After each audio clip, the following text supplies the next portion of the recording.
Hello, good morning সবাইকে। সবাই কেমন আছেন? আমি কিন্তু গিয়াস ভাইয়ের দোকানের সামনে চলে এসেছি। দেখছি গিয়াস ভাই কিন্তু তখন দোকান খুলছে। তারপর এটা দেখছি খেলার জন্য আলোচনা করছে। তারপর সাহেল ভাই কিন্তু অলরেডি কিন্তু ওর কাজে বসে পড়েছে। তারপর বড় ভাই দেখছি চা করে সবাইকে চা দেয়, তো আমাকেও চা দিল। আমি কিন্তু সেই চা খাচ্ছি। তারপর বড় ভাই ছবি তুলছি। বড় ভাই কিন্তু বলছে এই রে ইউটিউবে ছেড়ে দেবে এবার, এইসব নানা রকম কথা বলছে আমাকে বড় ভাই।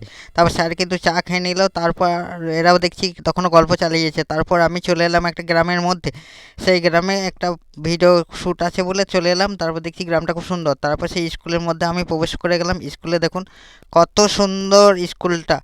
স্কুলে ভিডিও শ্যুট হবে, সেই ভিডিও শ্যুট করার জন্য আমি কিন্তু যথারীতি পৌঁছে গেছি ওনাদের টাইম মতো। তারপর দেখছি স্কুলটা খুব ভালো লাগলো দেখতে আমার।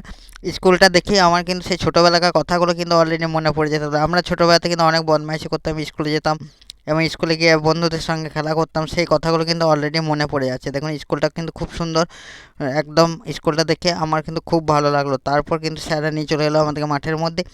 মাঠে ওনাদের নাকি প্রোগ্রামটা হবে। তারপর আমি কিন্তু অলরেডি ক্যামেরা নিয়ে রেডি হয়ে গেছি ওনাদের ফটোশ্যুট করার লেগে। তারপর দেখছি বাচ্চাগুলোকে মানে ছাত্রগুলোকে কিন্তু লাইন দেওয়া শুরু করেছে। তারপর সেগুলো দেখতে লাগলাম। দেখতে দেখতে দেখতে আপনাদের সামনে ফটোশ্যুট করছি।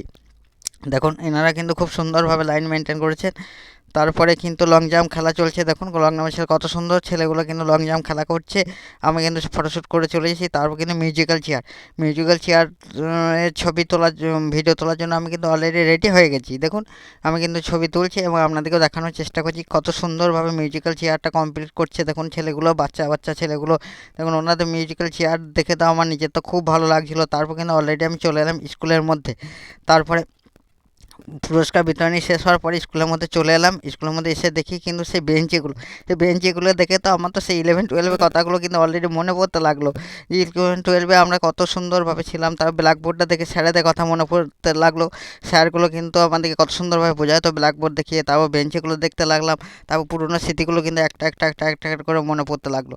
কী করবো বন্ধুরা, এখন তো আর স্কুলে যাওয়া যাবে না। তারপর কাজটা শেষ করলাম এবং শেষ করে স্কুল থেকে বেরিয়ে পড়লাম। দেখুন সবাই মিলে। তারপর স্যার আর আমি কিন্তু অলরেডি বাড়ি যাওয়ার জন্য তৈরি হয়ে গেছি। তারপর ব্লগটা শেষ করলাম।